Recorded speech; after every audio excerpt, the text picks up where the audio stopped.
Olá, tudo bem? Estamos começando o Em Minas, que é um programa da TV Alterosa, realizado em parceria com o jornal Estado de Minas e com o Portal Uai.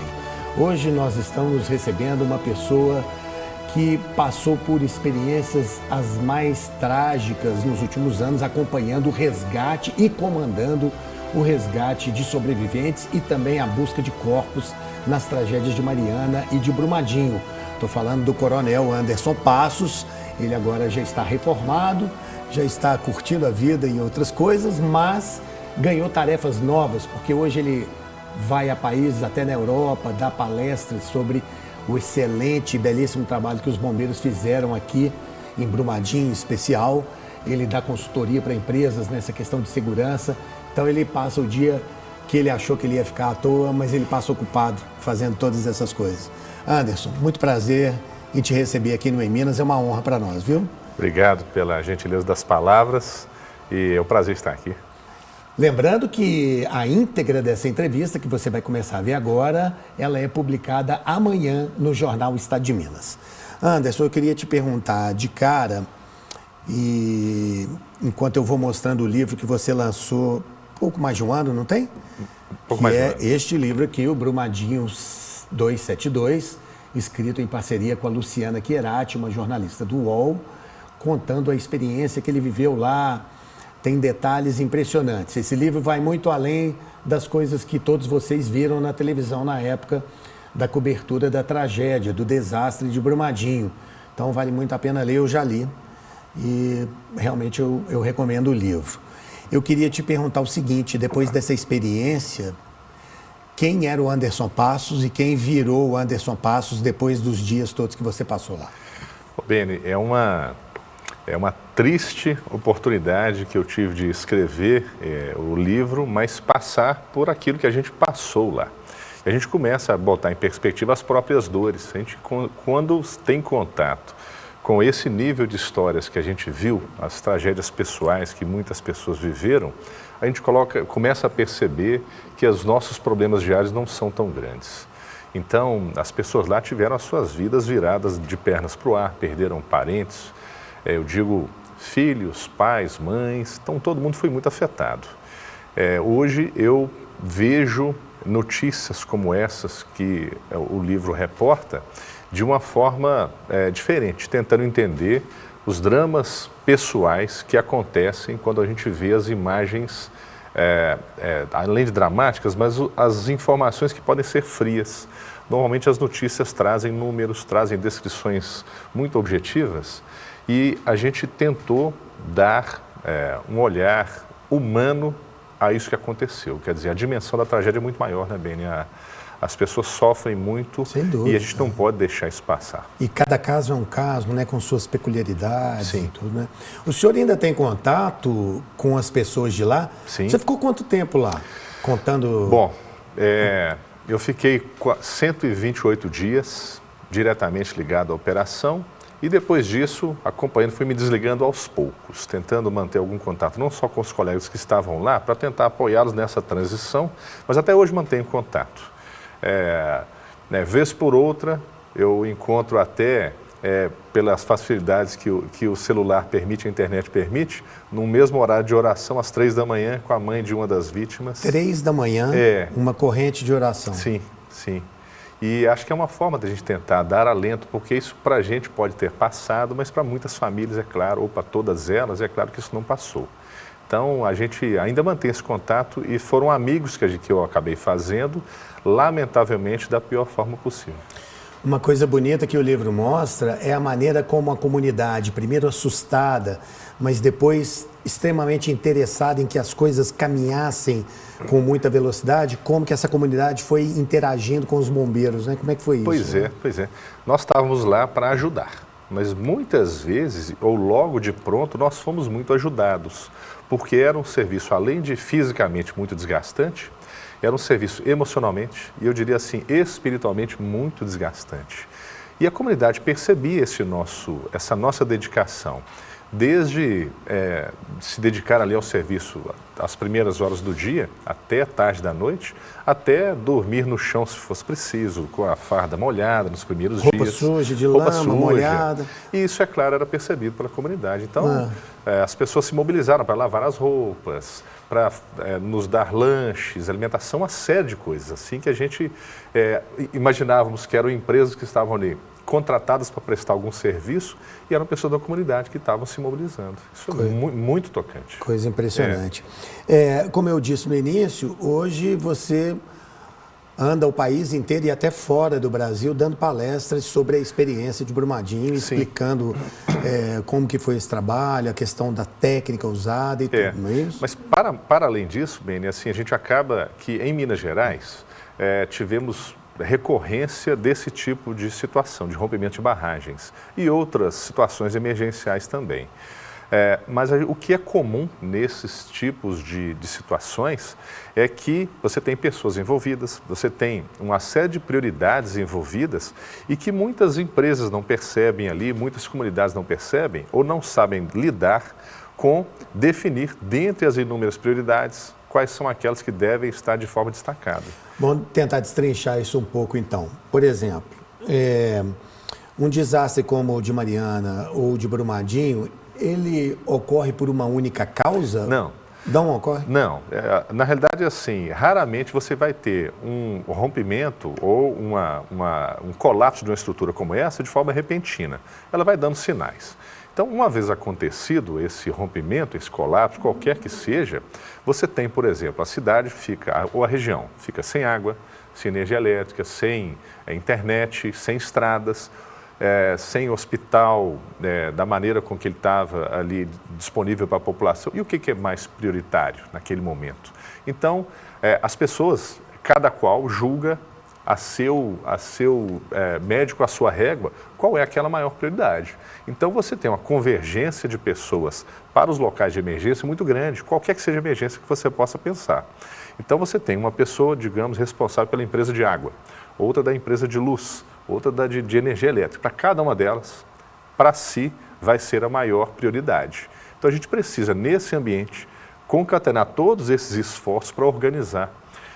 Nesse exemplo que nós estamos dando aqui, do rompimento de uma barragem, é claro que a prioridade é o resgate de vidas humanas. Claro. Mas é preciso, num momento como esse, em que as pessoas não estão habituadas com o trato da emergência, o óbvio tem que ser dito. Então, muitas vezes a pessoa está ali achando que ela vai lidar, olha, eu estou indo com um caminhão e esse caminhão ele vai me ajudar a levantar os postes, por exemplo. Tá. Na verdade, a gente pode usar esse caminhão para levar donativos, a gente pode usar esse caminhão para levar outros itens que são necessários, não exatamente o serviço de recomposição da estrutura elétrica.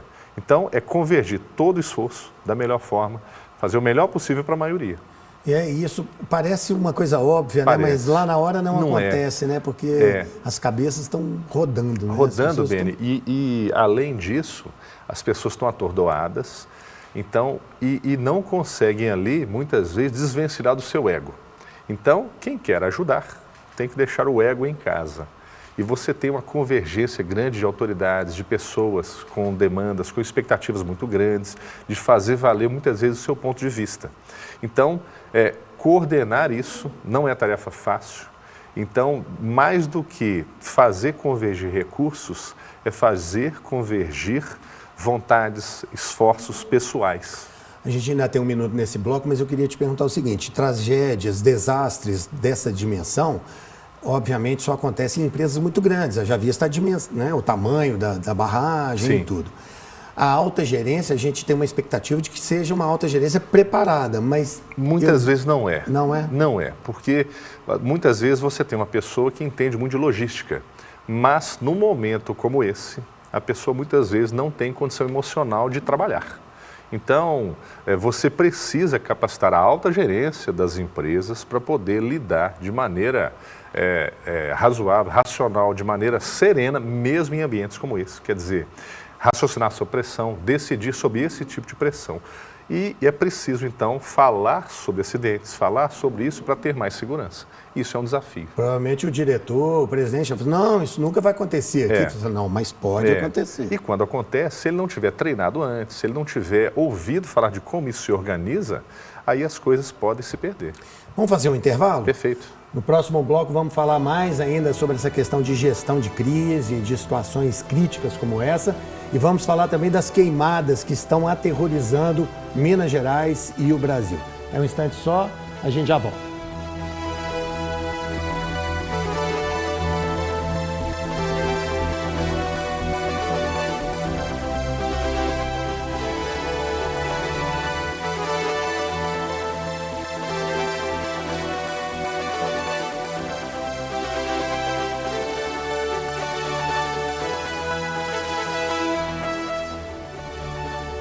Estamos de volta com o Em Minas. Hoje nós estamos conversando com o Coronel Anderson Passos, bombeiro militar. Ele foi o comandante de um dos grupamentos, se eu posso falar? De um dos batalhões? Sim. De um dos batalhões que trabalharam no resgate das vítimas e também dos corpos na tragédia de Brumadinho. Ele até escreveu esse livro, que é o Brumadinho 272, um livro onde ele conta as experiências, especialmente as experiências humanas que ele viveu nesse período da tragédia. Livro que, vou dizer de novo, recomendo demais, tá? Lembrando que a íntegra desse nosso bate-papo aqui, você vai ler na edição de amanhã do Estado de Minas, tá bom? Anderson, a gente estava falando assim do eventual despreparo da alta gerência das empresas. Eu imagino que isso deve piorar ainda mais quando há vítimas, quando há pessoas mortas ou feridas. Claro. Como é que foi a reação lá? Como é que foi isso? A gente viu, Beni, muitos profissionais de várias áreas que, de fato, não tinham condição, assim, mínima de organizar as ideias. Então, um colapso emocional, muitas vezes, porque todo mundo é muito competente, é muito eficiente em situação de normalidade. Mas, de fato, as nossas virtudes são testadas nos momentos de dificuldade. Então, a gente sempre diz, olha, acelerar o automóvel é muito fácil, né? Agora, frear quando você tem pista molhada ou quando há uma derrapagem ou coisa assim, já exige um pouco mais de controle e preparação. Então, nós temos que treinar, as pessoas têm que estar treinadas para esse momento da frenagem em condição adversa. Então, muita gente perdendo as estribeiras, não conseguindo, assim, se relacionar com os colegas. E a comunicação, então, se torna mais difícil.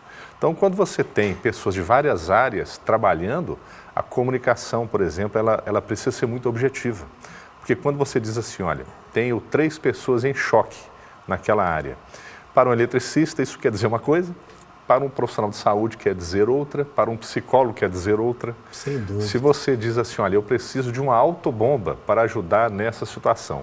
Para um bombeiro, isso quer dizer uma coisa, é um caminhão-pipa que vai lançar água. Mas para outros profissionais, pode significar alguma coisa muito pior. Então, essa comunicação causa inúmeros problemas. Então, os desastres, as situações de emergência, elas têm em si a falha de comunicação. Então, a falha de comunicação, se há uma emergência, ela vai acontecer. A gente precisa estar preparado para elas. Então, a forma de se comunicar, a aviação, por exemplo, ela traz vários bons exemplos de você testar se o que você falou foi exatamente compreendido. Então, você não diz a palavra na aviação, no rádio, por exemplo, você não usa a palavra 6. Você fala meia dúzia. Não são 6.000 pés, meia dúzia de 1.000 pés, para não haver dúvidas. Mas tem que dizer meia dúzia, porque em Portugal, quando você diz meia, você está dizendo meia dezena. Então, no Brasil, existe uma padronização, meia dúzia de 1.000 pés. Você imagina isso numa situação de emergência. Nossa, uma infinidade de detalhes. Então, a comunicação, e nós somos seres sociais e precisamos comunicar, é a comunicação que nos conecta, é um fato, é um elemento muito complicador de qualquer ambiente de emergência. E eu imagino, assim, essa coisa do despreparo, né? Enfim, me corrija se eu estiver errado. Se eu não estiver errado, a barragem estava aqui E aqui embaixo ficava o setor de segurança, não era? Várias estruturas administrativas, né? O refeitório, o escritório, a rodoviária, porque era uma estrutura muito grande. Então, muitas das estruturas administrativas estavam a poucos segundos do rompimento. É muita confiança, não? Pois é. São opções de engenharia que vão sendo modernizadas ou precisam ser modernizadas. Agora, nós não podemos modernizar as práticas, quaisquer que sejam elas, à custa apenas dos funerais, né, Beni? A gente precisa melhorar a legislação, melhorar a régua que mede o risco, ela precisa estar sempre sendo reavaliada, porque eu entendo que as pessoas que estavam ali, e várias delas, se não todas, que viram o risco, não perceberam que estava naquele nível. Pois eu ia te perguntar isso, porque a barragem aqui, essa área administrativa, refeitório, tudo aqui, a maioria das vítimas era de trabalhadores. Exato. Essas pessoas não percebiam nada? Não percebiam. Tanto é que estavam ali, né? Eu imagino que se a gente estivesse num ambiente como esse, e uma trinca muito grande numa parede, e nós percebendo que aquela trinca está aumentando, em dado momento nós vamos dizer, olha, isso aqui não está seguro, vamos sair. As pessoas não perceberam isso lá, ou não viram, ou viram e não perceberam. Então, para esse tipo de emergência específica e para várias outras, a capacitação dos funcionários, ela é o diferencial. Porque é o funcionário, é o colaborador que vai estar sempre ali perto e pronto a tomar uma atitude, não só de avisar, de dar um alarme, de dar um alerta, mas também de se portar de uma forma segura e adequada. A gente raramente vai conseguir fazer bem uma coisa que a gente não treina. Poucas pessoas reagem bem nos ambientes de emergência de forma inédita. Geralmente as pessoas ficam inertes, elas ficam apáticas e precisam de uma ordenação do que vai ser feito. Então, treinar o abandono de áreas, treinar condições de segurança, como os japoneses fazem desde a primeira infância com as crianças que são treinadas para ir à escola e quando sentem ali algum abalo, já sabem como fazer. Então, a gente faz muito bem o que treina bem. Se nós não treinamos, é de se esperar que vamos nos comportar de forma estranha ou inadequada. Infelizmente, no Brasil, depois que derrama o leite, é que vem essas providências. Eu mesmo recentemente passei lá, no caminho eu vi as placas, né? Rota de fuga, não sei se eu estou usando o termo errado, mas isso. Rota de fuga, não é isso e tal. Isso. Mas isso está funcionando bem? Assim, as pessoas estão bem treinadas? Olha, isso ajuda, mas não resolve, né, Beni? A gente relata no livro, inclusive, que houve um treinamento pouco tempo antes do rompimento. E muita gente não soube exatamente como agir naquela situação. Então, mais do que placas, não adianta você ter, vou pegar um exemplo estrutural, um prédio como esse, você tem vários extintores. Se quando começa um princípio de incêndio, ninguém sabe como usar o extintor. Ainda que tenha placas, ainda que tenha uma série de coisas. Então, é preciso treinar, é preciso conscientizar que a minha segurança, Beni, depende muitas vezes da sua preparação. Porque se eu me torno vítima, se eu estou numa situação de risco, talvez eu não consiga me safar daquilo sozinho. Esse é o conceito da defesa civil. Você tem que ter uma comunidade preparada, o meu filho preparado, o atendente do banco, da lanchonete, todo mundo preparado para que se eu sofro um infarto, alguém saiba como agir. Então, esse conceito de que a minha preparação estou ajudando o meu próximo, ela exige do brasileiro ainda, infelizmente, uma longa jornada. A mudança cultural, né? Cultural, completamente, né? E de investimento também, sim, né? Porque sim. Acho que essa é uma área que geralmente, não, vamos... Né? E acaba não sendo uma prioridade, exato, digamos assim, né? Exato. Se você tivesse que dar aqui no programa 3 orientações, 3 dicas, conselhos sim. para os empregados de empresas onde há esse tipo de risco e para a alta gerência também, quais seriam? Seriam 3... Vamos escolher 3. Muito assim. Bem. Porque deve ter umas 300, São né, 300. Mas vamos focar em 3. Eu vou dar 3 conselhos, você vai entender muito bem o que eu estou dizendo. Aprenda com o passado e prepare-se para o futuro. O segundo conselho, aprenda com o passado, prepare-se para o futuro. E o terceiro, para surpresa de ninguém, aprenda com o passado, prepare-se para o futuro. A gente não pode cometer, Beni, erros iguais. Errar de forma igual não é inteligente. A gente precisa errar, no mínimo, diferente. Mas repetir erros, repetir práticas que não são seguras, é a causa do nosso fracasso, é a causa do nosso sofrimento. Então, é de fato preciso a gente, como acontece na aviação, você estuda os acidentes, tentando entender o que aconteceu, para errar de forma diferente, não achar um culpado.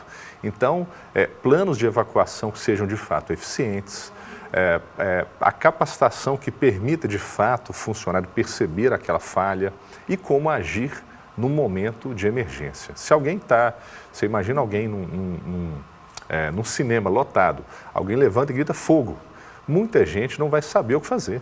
Apesar daquele filminho que passa apesar antes. do filme, apesar de uma série de coisas. Então é preciso treinar, né? Como eu disse, e por redundância, mas a redundância faz parte da segurança. A gente não faz bem o que a gente não treina. Então treinar, pensar, discutir esse assunto de segurança, de proteção, precisa estar no nosso dia a dia.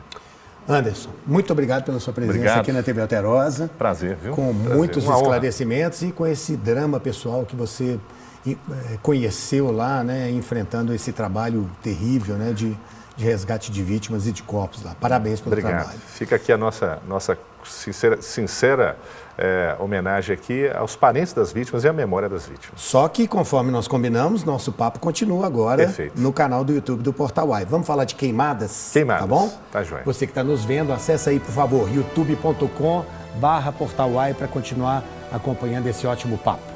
E a você que nos acompanhou aqui na TV Alterosa, aquele abraço, a gente tem outro encontro sábado que vem. Tchau.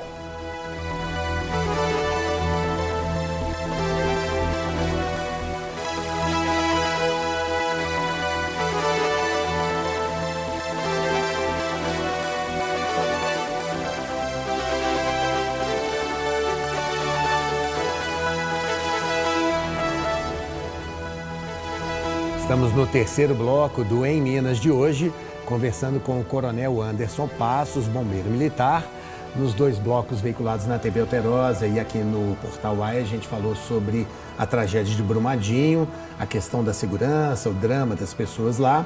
E agora vamos falar sobre queimadas e esse problema terrível que está atingindo Minas Gerais e o resto do Brasil, muitas áreas queimadas por aí afora. Anderson, uma pergunta que pode parecer doida para quem está nos vendo. Queimada é crime? Queimada não é crime, Beni. Não é crime? Não é. A gente acaba confundindo... Não, explica isso aí. Tá, joia. A gente acaba chamando tudo de queimada. Mas é importante saber que existe uma diferença entre incêndio, que são as chamas descontroladas, e as queimadas. As queimadas são técnicas que são utilizadas em algumas situações específicas, conforme a lei prevê, mas ela tem que ser programada, planejada, projetada, com a série de detalhes que podem ser feitos noutro momento. Os agricultores que estão nos vendo devem estar rindo de mim, mas na verdade porque a queimada é uma técnica de manejo da área plantada, né? Alguns lugares você vai ouvir dizer de queima prescrita. Então, os indígenas... Queima prescrita. Então, os índios, eles usam a técnica de queima prescrita há séculos. Então, quando você consegue fazer uma pequena queima numa área onde há recorrência de fogos ou de incêndios no período de estiagem, então quando você vai lá no mês de maio, por exemplo, faz uma pequena queimada ou uma pequena queima prescrita numa área, num momento de maior umidade, de menor temperatura, de menor vento, você está sim preservando aquela vegetação que está ali dentro de uma unidade de conservação, dentro de uma área de interesse. Então, não sei se foi claro, você queima previamente uma área, um local, uma vegetação de menor relevância biológica, onde já há uma recorrência para preservar uma mata de maior interesse, nascentes, animais, uma série de coisas. Então, queimada não é crime. Você tem até mestrado nesse negócio. Sim. Quando eu comecei a perceber que os incêndios eles são graves não só pela perda econômica, mas pelo dano ambiental que causam, eu me interessei por isso e fiz um mestrado na Universidade Federal do Triângulo Mineiro, sobre incêndios especificamente em canaviais, que é uma área muito recorrente da cidade onde eu moro, que é a região de Uberaba. Então, para entender melhor como é esse incêndio que é tão grave, quais são as características desse incêndio em vegetação, que também é um incêndio florestal, mas é gravíssimo de ser combatido, dificílimo de ser combatido, e ele tem proporções enormes, porque os canaviais, bem, eles são um arranjo de vegetais que têm a mesma idade, todas aquelas plantas foram plantadas no mesmo dia, cresceram estão juntas, do mesmo tamanho, com a mesma secura ou com a mesma verdejância, como diriam aí os agrônomos, e que se a primeira grama, e a cana-de-açúcar é uma grama alta, ela pega fogo, ao lado também vai pegar. Então você não tem o que acontece numa floresta ou numa vegetação natural, uma árvore maior, um arbusto, uma grama, uma árvore grande. Nas plantações, qualquer que seja ela, de milho, de soja, é uniforme. Então é muito mais difícil você atuar quando o fogo só vai tomando mais violência. Então queimada não é crime, mas não tem nada a ver com isso que a gente está vendo agora. Isso aí é um incêndio. Isso é incêndio. Isso é um incêndio criminoso. Criminoso. Sim. 99,1% dos incêndios, eles são de origem humana, antrópica. Isso quer dizer o seguinte, o que sobra disso, Beni? Sobram 0,9% de raios. Então, quando há nuvens de tempestade, você pode ter raios que causam incêndios. Então, tudo que nós estamos vendo nessa época, estamos agora no mês de agosto, é um período que nós estamos caminhando para o período mais crítico. E tudo que nós estamos vendo, já que nós não tivemos formação de nuvens de chuva, são incêndios causados pela mão do homem. E o pior é que todo incêndio começa do tamanho de um palito de fósforo e toma essas proporções que nós estamos vendo aqui. Então, é preciso a gente abandonar o mito de que uma guimba de cigarro foi jogada pela janela do carro e acabou causando um incêndio, que uma garrafa, um copo jogado no mato, ele acabou causando um efeito de lente e gerando um incêndio. Isso existe, né? Em condições muito específicas. Muito específicas. Quase laboratoriais. O que acontece de fato são pessoas que põem fogo ou de forma deliberada, por vandalismo, por uma série de coisas, ou de forma inadvertida, por exemplo, colocando fogo em amontoado de folhas na sua residência, lá após varrer o quintal, né? As folhas caíram, a pessoa limpa ali o seu quintal e põe fogo. Uma folha daquelas, ela toma voo ali ao sabor do vento e acaba botando fogo. Ou ainda, eventualmente, algum equipamento agrícola que possa estar ali em operação numa área rural e causar uma fagulha. São inúmeras. A mais recorrente nos períodos de muita seca, que não são ação direta humana, mas tem um componente antrópico, são, por exemplo, as descargas elétricas das fiações que estão no meio da vegetação. Okay. Porque o ar, ele é um isolante elétrico, em certa medida. Quando ele fica muito seco, você tem ali a passagem de corrente pelo ar. Então, a gente tem que encarar isso aí como um dano ambiental prevenível, evitável. E eu acho que tem esses casos, você pode nos confirmar, por exemplo, a turma foi acampar, aí à noite, friozinho, nós estamos no período do inverno, que é o período crítico, né, da seca e frio, dura agosto, setembro e tudo. Aí fez a fogueira, aí de repente a galera perde o controle da fogueira. Isso. E a coisa desanda. Exato, exato. Olha só, além disso, nós temos, por exemplo, algumas práticas religiosas que utilizam velas em áreas rurais, áreas naturais. Então, a vela está posta ali, mas ela pode cair, rolar, afinal de contas, geralmente elas são cilíndricas, e encostar numa vegetação que está muito seca.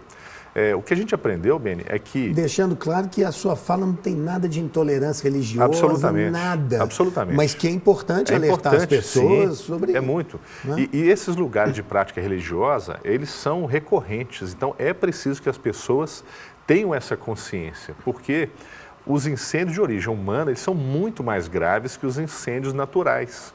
Então, duas coisas são importantes da gente destacar. Primeiro que há um outro mito em dizer que, por exemplo, o cerrado ele precisa do fogo. Isso é parcialmente verdadeiro, Beni, porque ele precisa, mas não com essa recorrência. Então, o cerrado ele precisa do fogo para quebrar a dormência de algumas sementes, para que as árvores se renovem de alguma forma, mas ele precisa de um tempo para que os nutrientes do solo, para que toda a vegetação se recomponha. Então, não é verdade falar que isso é uma necessidade da natureza. Não é. A outra coisa é saber o seguinte, todos os vegetais mortos, ou seja, palha seca, que tenha menos que 7 milímetros, basta 1 hora de secura para que ele possa estar em condições de queimar. Então, mesmo se você umedecer jogando água ou chover, Se a umidade do ar ela estiver abaixo de 30%, basta 1 hora para que ele esteja em condições de queimar. E se você olhar ao redor, a vegetação está toda muito seca. A umidade do ar, em muitos momentos, em Minas Gerais, ela chega a ser de níveis desérticos, abaixo de 10% muitas vezes. E isso, é claro, basta um estopim para que um incêndio, como eu disse, muito pequeno, tome essas proporções aqui. E tem uma coisa interessante que é o seguinte, a gente estava lá no período da chuva e nesse período o mato cresce, a vegetação cresce e tal. Exato. Se não há uma poda e vem o período da seca, o risco é bastante maior. Bastante maior. Então fica aqui um alerta para quem tem qualquer propriedade, tem que ter algumas práticas. Então é a propriedade responsável. Então é preciso fazer aceiros, que são aquelas áreas livres de vegetação, parecem estradas ao redor ali da cerca da propriedade. E qual é o tamanho, para que o nosso telespectador possa entender? Legal. Se você tem uma vegetação de 1 metro de altura, você tem que ter um aceiro dividindo ali com a propriedade vizinha de pelo menos 2 vezes o tamanho, a altura dessa vegetação. Então, se for 1 metro, tem que ter 2 metros de distância. 2 metros. Ok. Por que isso é importante? E é claro, sempre que possível, manter essa vegetação baixa, em área urbana inclusive, porque os lotes vagos eles causam muitos problemas ambientais também pela fumaça. Bom, essas práticas elas são fundamentais, porque na recorrência do incêndio, como o solo ele não se recompõe, você vai aos poucos trocando a vegetação nativa, que são os arbustos, as árvores, que têm uma relevância biológica muito grande, por mato, por vegetação mais pobre, que não tem relevância biológica. Então, grandes matagais vão se formando. Se você observar, temos aqui um parque linear ali na região do Belvedere, onde há uma recorrência de incêndios, onde as margens dessa área, ela vai virando um grande matagal, perdendo o que não pode ser perdido, que é a relevância biológica, a diversidade, virando grandes plantações de capim, de mato, que, infelizmente, são motivo para novos focos de incêndio, novas queimadas que vão só empobrecendo num ciclo sem fim. Eu queria até te perguntar, porque você citou exatamente essa questão do fogo em áreas urbanas, né? Está ficando crítico, né? Sim. A coisa do incêndio em área urbana. Porque isso vai de civilidade, né? Quando o proprietário da área, porque toda a terra tem um proprietário, seja ela área pública ou privada, mas ela deve ser conservada. Então, manter essa vegetação baixa com utilização de ferramentas de corte é fundamental. Quando isso não acontece, o mato alto, ele acaba, quando ele está próximo ali às cidades ou dentro das cidades, as pessoas jogam lixo. Atrás do lixo, além de vir insetos, roedores, animais peçonhentos ali, alguém em algum momento vai acabar tendo fogo naquele lixo para ficar livre do fogo. Só que isso acaba tomando a vegetação e vai embora.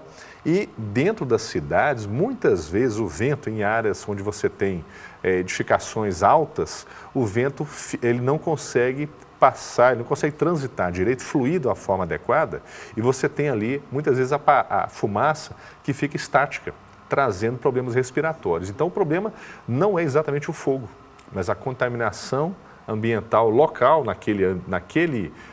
naquela região onde você tem a fumaça atrapalhando todo mundo. E a recorrência disso vai piorando, vai trazendo ali mais áreas que podem ser inflamadas. Então, é uma questão bem de civilidade, de entender que eu preciso cuidar da minha área onde eu sou proprietário para zelar pela segurança, pelo ar que a minha família respira. Agora há pouco nós falamos que esse tipo de incêndio é criminoso. Criminoso. E, portanto, é preciso encontrar a causa e depois identificar quem provocou aquele incêndio. Exato. Você tem ideia do percentual de punições? É muito baixo, infelizmente, baixo, Beni, né? Porque é difícil encontrar o causador. Eu tenho feito laudos técnicos para empresas buscando a origem do foco. E isso é possível localizar, porque a queima... Mesmo em área rural, sim, assim, com esses incêndios gigantes? Sim, sim. Porque existem condições climáticas que vão nos dando ideia de onde isso pode ter surgido. Okay. E a forma de queima, ela vai deixando rastros na vegetação, indicando por onde aquele fogo passou, qual era a sua intensidade, a sua agressividade, porque o vento, para citar um pequeno exemplo, ele tem uma predominância. Então, as pistas dos aeroportos, por exemplo, elas são construídas no sentido onde o vento é predominante. Então aqui na Pampulha, ela está entre 310 graus e 130 graus, né? É a orientação do aeroporto da Pampulha. É o vento predominante. Há uma variação, mas esse é o vento predominante. Okay. Em várias áreas, quando você sabe o vento predominante, você pode fazer uma avaliação de trás para frente para buscar o início. Tá. O que é difícil é saber a motivação. A motivação. Então, quando você detecta que houve uma ação intencional, criminosa, essa não há como prevenir. Então, uma ação criminosa, a pessoa foi mandada embora de uma fazenda, de uma lavoura qualquer, ela por retaliação, ela põe fogo. Alguém que tem uma questão até uma criança brincando, por vandalismo de qualquer natureza, aí é difícil achar a causa, mas a gente consegue detectar o ponto de início. Isso é fundamental, até porque isso envolve, Beni, questões de responsabilidade penal, criminal, portanto, e responsabilidade civil pelo dano causado na sua propriedade e em propriedade de terceiros. Para a gente terminar, dicas para as pessoas bem intencionadas, obviamente, porque para as mais intencionadas não adianta a gente falar nada. Uhum. Como prevenir esses incêndios? Beni, informação salva vidas. O mês de setembro, ele é um mês que concentra, só em setembro, metade da área queimada de um ano inteiro. Então, é preciso ter noção de que no período de estiagem, você não pode brincar com fogo. E olha que eu era uma criança que brincava muito com fogo, talvez por isso virei bombeiro. Mas brincar com fogo nessa época é terrível. Então, é preciso ter responsabilidade com o que faz, cuidar das suas áreas, porque basta uma pequena fagulha para tudo tomar uma proporção muito grande. Então, a solução em medida de fato efetiva é educar as crianças, esperando que num futuro a gente possa ter uma mudança cultural de fazer limpezas diárias que não sejam com fogo. Do mesmo jeito que não se pode lavar calçadas usando água, porque a água é um recurso cada vez mais escasso, limpar áreas usando fogo também não é inteligente, porque a falta d'água e a qualidade do ar estão ligados à nossa falta de civilidade. A não perceber que nós temos esse ambiente, o meio ambiente, e nós fazemos parte dele. Então, é ter cuidado, não lidar com chamas e zelar pela sua área. Quando cada um zela pela sua própria área, fica mais fácil a convivência em sociedade. Não lançar lixo, né? Ter essa percepção da sua atuação no coletivo. Anderson Passos, mais uma vez, obrigado. Meus parabéns pelo seu trabalho, pelas orientações, a clareza do seu discurso aqui, ajudando a gente a entender esse fenômeno terrível aí, né, das queimadas. Exato. Viu? Obrigado. Muito obrigado pela Sempre sua presença aqui no Minas. Um abraço. E a você que nos acompanhou mais uma vez, muito obrigado pela sua audiência, tá bom? A gente vai se encontrar semana que vem, sábado, tá bom? Na TV Alterosa e aqui no Portal UAI. Tchau.